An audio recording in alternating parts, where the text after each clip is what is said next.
We're in. We're live, dude. Yeah. We're live. I'm starting my intro. Do it. I'm on the mic. Let's roll. Would you rather be dead? Here goes the intro right now. Die? People can hear me Here. through my mics. What did you want to be, Raymond K. Hessel? Keep it on. The question. So I've never gone live What with did you want podcasts. to be? Only gone live doing reactions, maybe. Answer it, Raymond. Jesus. Today is the day. Let's go. Hey, what's going on, guys? Tre07 Reactions podcast. I'm here with Ash Fields, a comedian, MC, keynote speaker. You're probably wondering why we're wearing these glasses. Because I lost my lens the other day, and I had them on the top of my head, and Ash was like, yo, I'm kind of wondering why you got those on top of your head like that, man. And so we just thought we'd go on. Look, I could be like, you don't see them? Yeah. What's going on, Ash? Hey, man, how are you, Hey, bro? I'll take these off. You can go blind. I could hurt myself like You this. could, man. You My could, eyes bro. are crazy. Yeah. So we're going live with the podcast. But the idea is that I wanted to bring on artists, musicians, comedians, entrepreneurs, people to come on and just chit chat and talk. We don't know how long it's gonna last. I'm kind of just free flowing it here. But welcome to the podcast, man. To the show. It's not necessarily a podcast. I don't upload it anywhere other than YouTube, but I guess you can call it That's a podcast, man. It's yeah. All right, cool. If it's a video and we're talking, that's in my book, it's a podcast, bro. Yeah. Do you know where podcasting started? No idea, man. Interesting fact, and I tell everybody. My cousin lives in New York, and he lived in the city. And when iPods first came out, they used to have like house parties, but you couldn't be loud because it'd be like in apartments and things like that. So they would literally, the DJ would cast to the iPods, and everybody'd have their earphones on. They called it a podcast. So it had nothing to do with really like talking. It was literally like the DJ was casting to everyone, and they were listening to the same music, and they're all like It's like a solid disco. in silence. Solid So disco, cool. man. Yeah, I want to attend one of those. I think it'd be really fun. Yeah. So welcome again. So you're Ash. Yeah, you're man. a comedian, MC, keynote speaker. And I met you down in Charlotte at Crown Station. Yeah, that's right, Yeah. man. Yeah, Crown Station. Yeah. Crown Station's a cool place. I've been there. I've been going there for, man, a long time. It used to be on Elizabeth. Do you remember? Nah, man. So, So how long you been here? So yeah, I'm newish back to Charlotte, man. So I've been back in Charlotte for about 2 years, man. Yeah. I only been on the Charlotte comedy scene for about August last year, so about Okay. 6 months. But been doing comedy for about 3 years. So yeah, where Crown Station is now, that's the only place where I know it's been, Okay. man. So yeah. All right. And from where? You mean back in Charlotte? Where were you before this? Oh yeah, so yeah, from North Carolina, was living in Australia for about 12 years, Wow. and then got back to the States end of 2019, and was out of comedy for a while. In 2020 with COVID made it a bit Oh, challenging, yeah. man. Yeah. I did some random comedy gigs at a yoga class. Nice. I just asked the instructors like, hey, can I just do some comedy before the class? No, Wow. no microphone. Yeah. No, nothing. I was just like yelling, pretty much. Was it fun? It was. I don't Yeah. know if anyone else enjoyed it, but I enjoyed it. I've seen people do it when mics go out. They were like, I'll just talk. I'll just do it like this. And they're just yelling it. Yeah, I was pretty much just doing that, man, Yeah. for about 5 minutes each time. And then, yeah, ended last year, man, 2021. Finally got plugged into the Charlotte scene. And, yeah, I've been on it ever since, man, hitting it pretty hard. Nice. Met a lot of cool comics. And Yeah. just trying to just having fun with it, man. And my main thing week to week for me, dude, is just trying to be a better comic each and every time. Just improve, 1% each time. And just have fun, man. That's the main thing with comedy. If you're not having fun, then you shouldn't be doing comedy. Yeah, I see some people stressed out walking around like trying to get their sets right. And be like, I'm like, dude, that can't be fun. You're like, I don't want to do that. If it Nah. turns into that, why am I doing it? Like, Yeah, man. Yeah. Yeah, That's so cool. I think you just gotta be, just as a person, as a comedian, you just gotta understand and realize that stuff's gonna go off the rails, and it's gonna go off the rails a lot, and you're gonna have bad sets, and you just gotta be comfortable with that from the Yeah. get go. This might be a terrible 5 minutes or a terrible 10 minutes, whatever the case may be. Yeah. But then. Hopefully you videotaped it. How old am I, man? Put it in the VCR, mate. Put it in the VCR. Camera, you're like, Yeah. hopefully you just took a recording. You got of your GoPro, mate. You set. got your GoPro. But nah, hopefully you got it on your phone. You can watch it, and then after that, just delete it, man. Don't ever think about it again. Just Yeah. short-term amnesia. Where from it, and just forget it. It's good to listen to yourself, though. You know, you get to. Sometimes you could be over scrutinizing yourself. Oh yeah. You know, you could pick apart everything you did, and then. But I kind of like to listen to the audience when that happens, because I'll be like, did they really notice, or am I just talking to myself? You know? So that's when you get feedback from other people. Be like, man, I messed up on this part, and they were like, I didn't even know. Dude, that happens so much. I was gonna say that, man, because it happens. It's happened to me before. When I'm in the moment.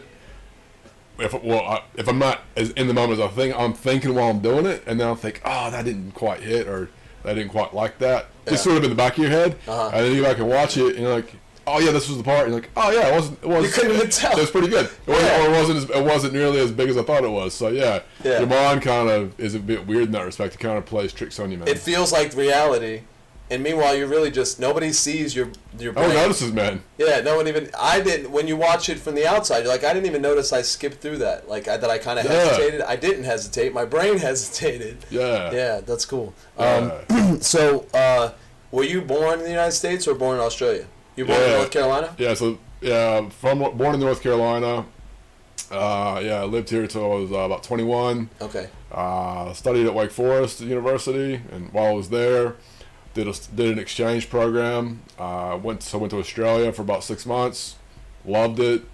And, yeah, it was awesome, man. And came back over here to the States, finished up my degree, and then went back out to Australia. And yeah, man, just was living out in Australia. I mean, it's back and forth a few times for different things. Yeah. Between the States and Australia, but yeah, had my whole life in Australia, and yeah, just sort of end of 2019 decided to just mix things up, man, and came back to the States and was doing some work with the baseball team, and that was going well for about 6 months, and then like playing baseball. No, I wasn't playing at that point. I was doing sales for a team, and I was actually going to be the on-field host for this particular team, but then COVID just nixed the whole season. Yeah.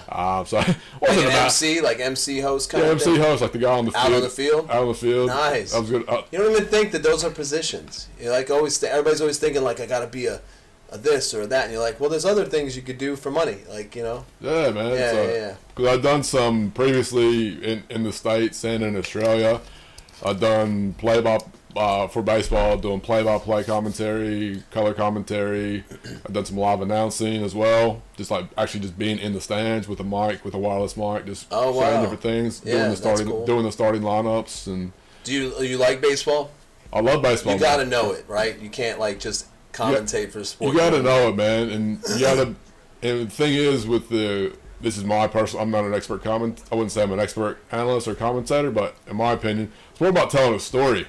So if let's say you're watching ESPN, and you got the play-by-play guy, and then the color commentator, or girls now too. It's 2022. There's women doing it too, obviously. Right. And so a lot of times, the game, if it's a really good commentary, the game itself is more in the background. So they're talking about it, but then there's more. What you're actually really listening to is a bit of a story. It's like, oh yeah, I remember back in '77 when the Dodgers did this. That's right. And then you have that story for that inning or two, and they kind of move on to the next thing. And within that, it's segment. Not just talking about what's happened and be like, that reminds me, this pitcher here, back in '73, he did da da da. Yeah, exactly. It definitely breaks up. Baseball is boring to me. When you're not the only person that says that. Unless you're at the game, and even at the game, you're kind of just like, all right, and you're waiting for the guy to get up to the plate, and then you're like, but the action's there. It's just, so the commentary definitely keeps it going. Yeah, so and that's why they've actually Major League Baseball's doing it too, but especially in the minor leagues, they're just particularly in the Atlantic League. They're having all these experimental rule changes to speed the game up because baseball for a while now, for a long time, the viewership and the attendance actually at the games has been going down. Right. So Major League Baseball at all levels is like, all right, we need to make this more entertaining, more like trying to essentially bring in those people that want to go to the game. They're not diehard fans. They just want to go to the game, have a good time with their mates and their family, have a bit of fun. They don't really know a lot about baseball, or I know a little bit about baseball, but I don't want to keep the stats, or I'm just there to have a good time. Yeah. So they're trying to cater to that demographic. Yeah. So like, it's got to be entertaining, man. So like it's got to be faster. Yeah. So, What like, can we do? Yeah. So there's having time limits between the innings. Like when it goes to extra innings, this happened when I was doing commentary in the Atlantic League. When it goes to extra innings, they actually put a guy out at second base to starting off the inning. So hopefully one of the teams will score faster to speed it up. Wow. So you already got a man on. Yeah. What is that based on? In any kind of the team's ahead or behind or something? Both teams get it. Both teams get like an extra guy up there. Yeah. So when he goes to extra innings, they're both against that guy. Because you think, let's say it's a Thursday night, and it's the school night. Let's just say like late May, September. Games have gone out late. And the kids are, and then family of 4 or 5 coming to the game. Game usually starts at 7. They want it to be done by like 9:30, 10, not 11:30 midnight. Because then the family's it's 11:30 is too late. We're not going to go. But 9:30 we'll go. So baseball has no time limit on the if there's a tie at the 9 innings. No, there's no time limit. There's no time limit. I mean, there's probably a lot of rule changes that I'm not aware of because I'm not across it day to day. Yeah. But to my knowledge, no. But in between the innings, as far as in between the pitches, I'm not sure at the major league level because I said I haven't watched closely in a long time. But I know in the minor leagues there are time limits between the pitches. Like you can't just take 3 minutes between pitches or 2 minutes. Yeah, hey man, you got 45 seconds to get on the mound, get ready, do this pitch. Whereas before it was like, it's baseball, man. If it's a 3-hour game, it's a 3-hour game. If it's 5.5 hours, it's 5.5 hours. But like I said, that die-hard, we love baseball demographic, like that's basically white males in their 50s, and that's only 10%. That's only 10% of the people that watch baseball. Okay. So the different levels of baseball, who are controlling things, they're trying to cater to the other 90%. To make it more fun, get people to fill the seats, watch it on TV. More action, yeah. I mean, for years I've always said that. Like football, baseball, soccer, hockey, all of them are pretty action packed. Yeah. And baseball is kind of like you got to wait for the round. And then I also thought like people could waste time and catch their breath and get less fatigued if they did that. Like guy waits. Getting to the mound or getting to the plate, and he could just kind of take a minute and a half. Oh, exactly, man. Yeah. That's cool. Yeah. So different things you can do as an MC. What other things have you done? Yeah, so I've done that, man, and for the past several months, I've been doing NFL watch parties at Dave & Buster's. So okay, it's basically been myself and a DJ at Dave & Buster's, and we just create this entertaining atmosphere for people in the restaurant and the bar area. Okay. So he's doing all the music, and we both got mics, and we're bantering back and forth, and I'm going up. I usually have a really long cord on the mics. I'm going up to tables, right? Getting kids and families involved in different games, giving away so many prizes, man. So many prizes. Yeah. Keep it fun and loose, and talking a bit about the game as well. And then usually, let's say, what I like to do, if someone comes in wearing their team's jersey, I obviously don't know this person's real name, so I usually call them by one of the players from the team. Yeah. How you going, Tony Romo, if they're a Cowboys fan, or whatever team it is, man. And they like that because it makes them laugh and have a bit of a smile. And that's cool. Because a lot of things when you go to a live event, whether it's comedy or a game, this is my opinion, what people really want now, they want an experience. So even if that's just like 10 seconds, or it's like, oh yeah, this guy pointed at me, or I got to yell really loud with everybody else. There was a balloon guy there. Yeah, and like I got a prize, and that's all they want because they want to go home and tell their friends or their families, oh yeah, this happened. Yeah, and it wasn't just I went and I bought a ticket, and I just sat there, watched the game. Yeah, but they want to feel like I did something, and then they're all excited and makes them feel good, man. Yeah, it's cool. Yeah, I like that. It reminds me of have you ever been to Topgolf? Man, I've heard so much about Topgolf. You gotta go. I've never played, and I still don't even understand what it is, man. All right, so what is it? You don't have to be. It's like don't you hit it into like a big net or something? They have these holes, but they're huge. And they're like, 30 and 50 and then 200, and they're blues and reds and greens. So imagine going bowling, but you know when you go bowling and they got like the lasers and everything going, it's like that kind of fun atmosphere. Oh yeah. That's the type. Well, if you go to Topgolf at night, during the day, you get a lot of your guys that really like golf to go out there just to work on their drive or whatever. Okay. But it's fun. They got the lights that light up. You got music. You got the DJ. You got your food. You got your drinks. And are you hitting a small? So you're hitting a small golf ball into a really. Yeah, you're still hitting a regular. It's just a regular golf club with a golf ball, but the holes are huge. Okay, yeah. But it's not as easy as you think to get them in the big hole because it's such a big place, and obviously everyone that goes there doesn't know how to play golf. You know, they just. I'd be that guy, bro. I played golf twice. I like to drive.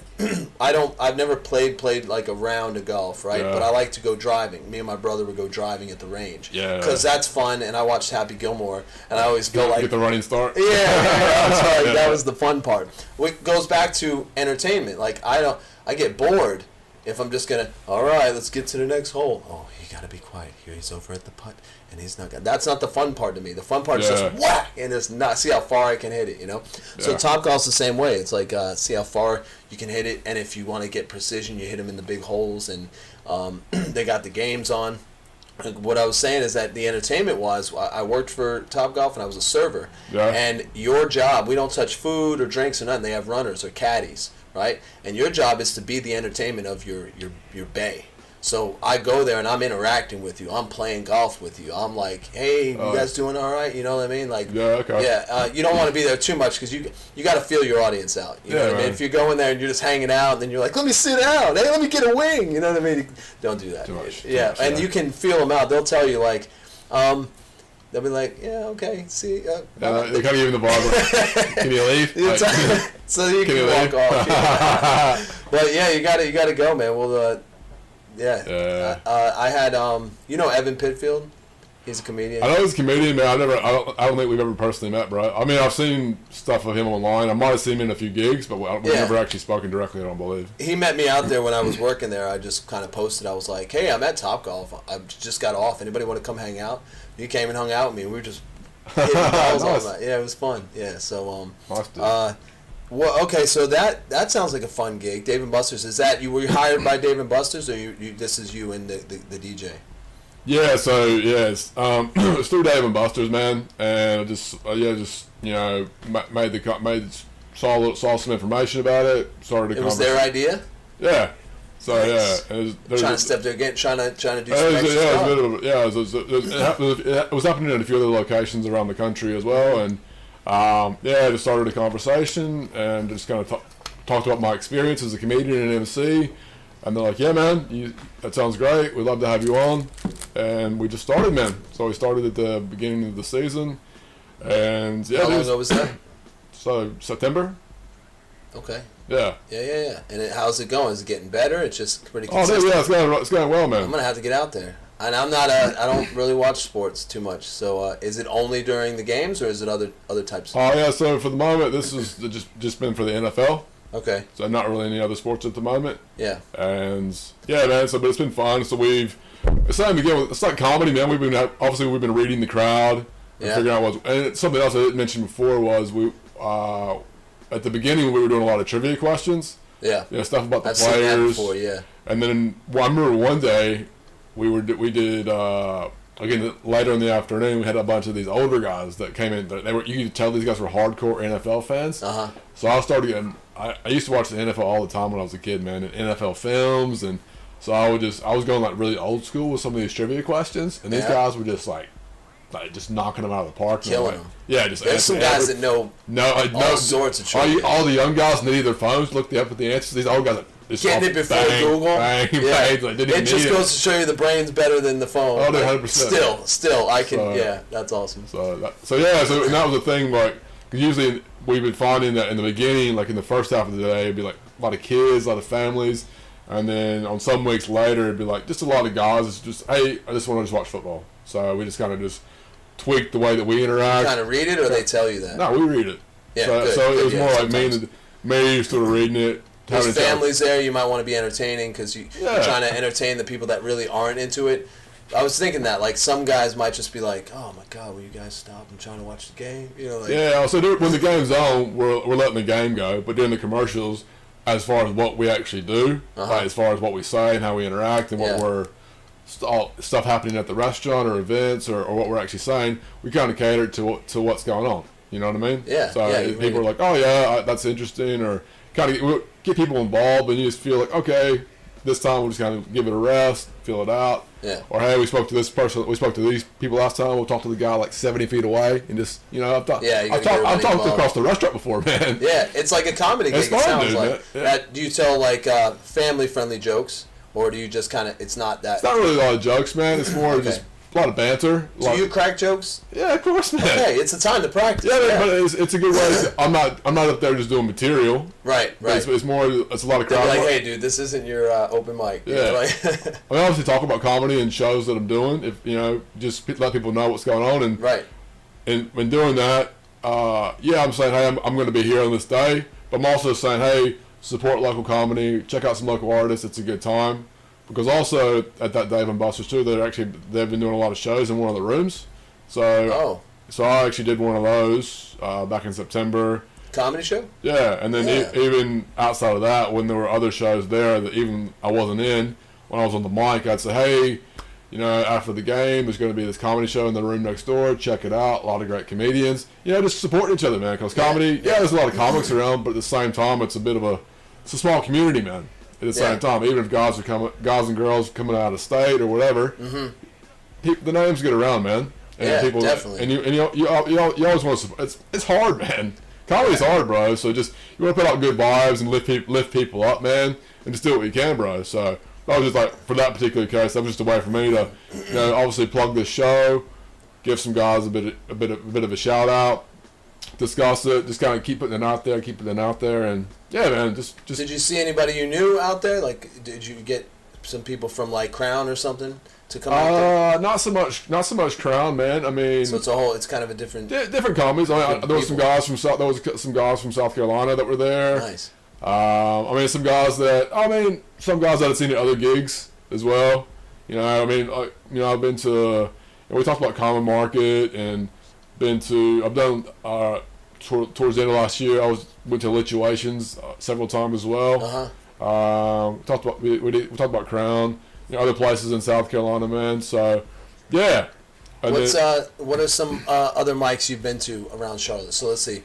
There's Crown. Right. There's I like it. Common Market. Yeah, Common Market on Wednesdays. Right. So people go from Common Market to Crown?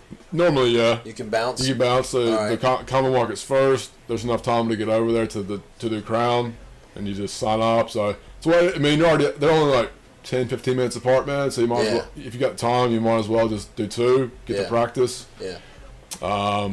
Monday nights start back up at Graham Street.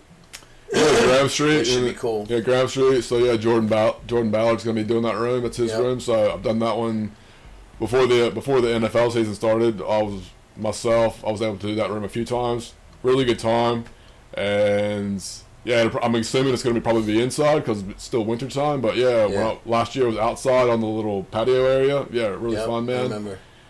So there's that one. Another one on Monday as well that I've been to is Old Town Public House up in Cornelius. That's a fun one, man. Is that up on exit 28?